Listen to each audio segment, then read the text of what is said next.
wabarakatuh. Halo teman-teman, kita ketemu lagi di video yang kedua untuk minggu ini. Pastinya kelanjutan dari video sebelumnya. Sebelumnya kita bahas apa teman-teman? Sebelumnya kita membahas tentang tujuan dan juga tesis. Tujuan itu adalah hal yang mau disampaikan gitu ya.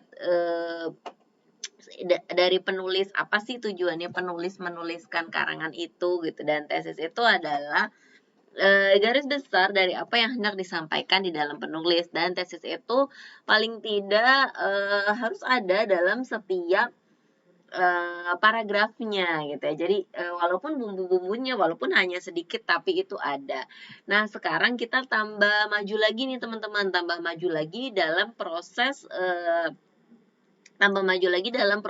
penulisan sebuah wacana gitu ya, sebuah tulisan. Nah, setelah kita mengenal tema, setelah kita mengenal topik, kita mengenal tujuan, dan kita mengenal tesis, sekarang kita akan mengenal yang namanya kerangka karangan. Apa sih kerangka karangan itu, teman-teman? Apa yo kerangka karangan itu? Apa kerangka karangan itu? Kerangka karangan, oke, ini adalah pengertiannya. Rencana kerja ilmiah yang teratur untuk mendeskripsikan penyusunan pokok-pokok bahasan ke dalam bab dan subbab dengan menampilkan acuan berupa sumber rujukan atau referensi yang digunakan. Jadi, teman-teman, dalam kerangka karangan ini kita fokusnya sudah ke sebuah tulisan karya ilmiah, bukan lagi non ilmiah, bukan lagi semi ilmiah, tapi kita sudah fokus di dalam karangan ilmiah. Maka karena ini membicarakan sebuah karangan ilmiah, jadi ketika di dalam perbabnya itu dicantumkan juga yang namanya sumber rujukan atau referensinya. Jadi kerangka karangan itu rencana. Jadi sebuah rencana. Bisa dikatakan kalau kerangka karangan itu misalnya ketika kita mau membuat tulisan dalam 1 sampai 5 paragraf, maka dijelaskan dulu tuh dalam bentuk satu kalimat. Apa sih isi dari paragraf pertama? Yang mau disampaikan di paragraf pertama itu apa? Dalam bentuk kalimat. Kemudian paragraf kedua, paragraf ketiga, keempat, dan kelima. Kalau dalam penulisan non-ilmiah dan semi-ilmiah itu tidak mencantumkan referensi, tidak apa-apa. Tapi ketika teman-teman mau membuat sebuah karangan ilmiah, nanti pada saatnya teman-teman membuat skripsi, maka ini sangat sekali dimintakan teman-teman menunjukkan referensinya, menunjukkan sumbernya. Ya, itu jadi menyusun rencana apa sih per paragrafnya yang akan teman-teman tulis, itulah kerangka karangan. Kemudian apa sih fungsi kerangka karangan bagi seorang penulis? Yang pertama, tidak perlu mengolah waktu dan mengingat ide berkali-kali sehingga menghabiskan waktu dan tidak sesuai dengan pokok masalah. Jadi karena sudah dituliskan dengan baik per paragrafnya, paragraf 1 ini, paragraf 2 ini, maka si pengarang ini, kita sebagai penulis, kita sebagai pengarang ini nggak usah tadi mau bikin apa ya, enggak, karena kan udah kita tuliskan gitu, dan yang kita tulis itu sesuai dengan tesis. Jadi sebelum jadi tulisan kita bikin dulu kerangka karangannya sehingga semuanya itu sesuai dengan tesis yang sudah kita sampaikan. Yang kedua, menciptakan klimaks yang berbeda pada setiap bab sehingga ada variasi dalam penyajian materi karangan. Jadi karena sudah terbentuk, misalnya pada paragraf 1 cerita sejarah, paragraf 2 ceritanya perkembangan, maka klimaksnya itu, ujungnya itu, benang merah dari setiap paragrafnya itu walaupun menuju ke tesis tapi ada sesuatu hal yang berbeda. Kemudian yang ketiga, mengingatkan penulis pada bahan atau materi sebagai sumber rujukan dan juga bahana. Karena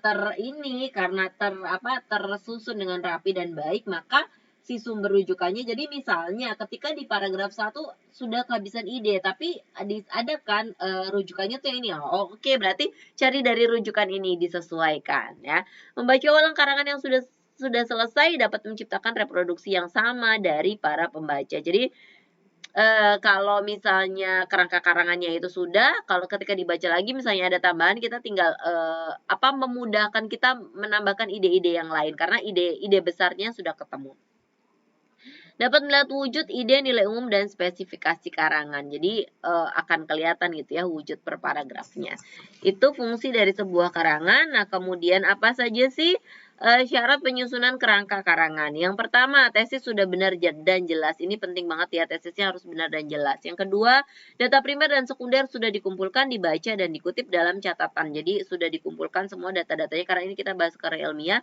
Tiap unit dalam kerangka karangan mempunyai satu gagasan. Tadi ya, gagasannya satu tapi terujuk pada tesis yang sama.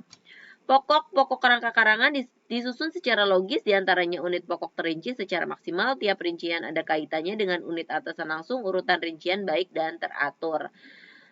Kemudian ada juga dalam menyusun sebuah kerangka karangan ini, kita boleh bebas memilih polanya. Jadi ada polanya teman-teman, ada pola alamiah spasial, ada pola alamiah kronologis, ada pola alamiah topik yang ada, dan selain itu ada pola logis. Kalau ada pola alamiah, ada pola logis yang digunakan. Nah, dalam simbol itu nanti ada di dalam penyusunan karangan juga ada yang namanya simbol. Nanti ada simbol lekuk, lurus, dan juga gabungan. Nah, ini fokusnya teman-teman di dalam menyusun sebuah kerangka karangan, kita terfokus dalam terbagi jadi polanya ada dua yang biasanya digunakan sama seorang penulis. Ada pola alamiah dan ada pola logis. Nah, kalau pola alamiah itu berdasarkan sesuatu yang terjadi secara natural aja teman-teman. Jadi yang secara natural kemudian diurutkan ya. Kemudian secara naturalnya yang terjadi, jadi penulisannya tuh berdasarkan kejadian natural yang dialami. Misalnya proses ini yang non ilmiah ya, proses pemberangkatan liburan kelas prodi TI angkatan 2023 menuju ke Lembang. Jadi ya udah secara ilmiahnya aja, anak-anak kumpul jam berapa, berangkat jam berapa, secara ilmiah diurutkan ya. Nah, kemudian kalau pola logis itu bukan tidak secara alamiah, tapi lebih dengan berpikir logis, karena ini berhubungan dengan karya ilmiah. Maka di dalam pola logis ini ada banyak yang dipakai, ada beberapa macam-macamnya. Ada klimaks dan anti klimaks, ada kausal, ada pemecahan masalah, ada umum khusus, ada familiaritas, ada akseptabilitas. Nah, kalau klimaks dan anti klimaks itu, maka sebuah karangannya dijelaskan dulu klimaksnya. Klimaks dari ceritanya baru turun ke anti klimaks. Kalau urutan kausal berarti sebab akibat, sebabnya dijelaskan, akibatnya apa. Kalau pemecahan masalah, maka dijelaskan dulu pemecahan masalahnya. Misalnya sebuah contoh pemecahan masalah, nah kemudian turun menjadi disesuaikan dengan masalah yang ada dari penulis yang diceritakan itu. Umum khusus yang besar menuju ke yang kecil, familiaritas itu lebih ke hal-hal yang telah yang sering pembaca dengar tuh apa. Nah, kemudian mengambil satu contoh yang sudah sering didengar oleh pembaca, misalnya kemudian diceritakan masuk ke dalam apa yang akan tesis yang akan dituliskan sama penulisnya misalnya. Kemudian ada akseptabilitas. Nah, kalau akseptabilitas ini hal-hal yang biasanya sudah diterima oleh si pembaca. Jadi hal-hal yang terjadi kemudian diterima oleh pembaca, kemudian dituliskan runut nanti ke tesis yang digunakan gitu teman-teman. Oke, ini ada salah satu contoh dari saya. Ini yang tadi ya, temanya, topik, tujuan, tesis. Nah, kemudian kerangka karangannya ini saya coba bikin. Yang pertama tentang sepak bola di Indonesia. Yang kedua tentang sejarah awal sepak bola di kancah dunia. Yang ketiga, perkembangan sepak bola Indonesia sepanjang tahun 2000 sampai 2010 serta prestasinya. Yang keempat dari 2011 sampai 2003 serta prestasinya. Kemudian yang terakhir, perjuangan dan kemenangan timnas Indonesia saat SEA Games 2023. Ini saya bikinnya lumayan cepat, singkat banget gitu ya, supaya teman-teman ada gambaran. Jadi paling tidak ini saya akan menulis sekitar 5 gitu ya. Nah, ini menurut saya ini berhubungan nih dengan si tesis yang sudah saya sampaikan, karena tesisnya itu perkembangan sepak bola Indonesia selama kurun waktu 20 tahun. Walaupun di sini ada sejarah awalnya gitu ya. Ya kan pasti ada awalnya dulu gitu, dan tentang sepak bola Indonesia itu dijelaskan bagaimana sih sebenarnya pandangan atau bagaimana sepak bola itu di mata masyarakat Indonesia. Jadi dijelaskan terlebih dahulu sampai akhirnya kita kemarin memperoleh kemenangan yang lumayan ya, sejarah yang sudah sekian lama akhirnya kita bisa menang. Oke teman-teman, itu jadi kerangka karangan akan menjadi sangat-sangat penting dalam proses penulisan artikel atau wacananya teman-teman. Oke, teman-teman cukup sampai di sini saja dulu. Kita ketemu di video selanjutnya. Jangan lupa mengerjakan tugas yang ada di Smart Learning dan juga tugas mandiri. Assalamualaikum warahmatullahi wabarakatuh.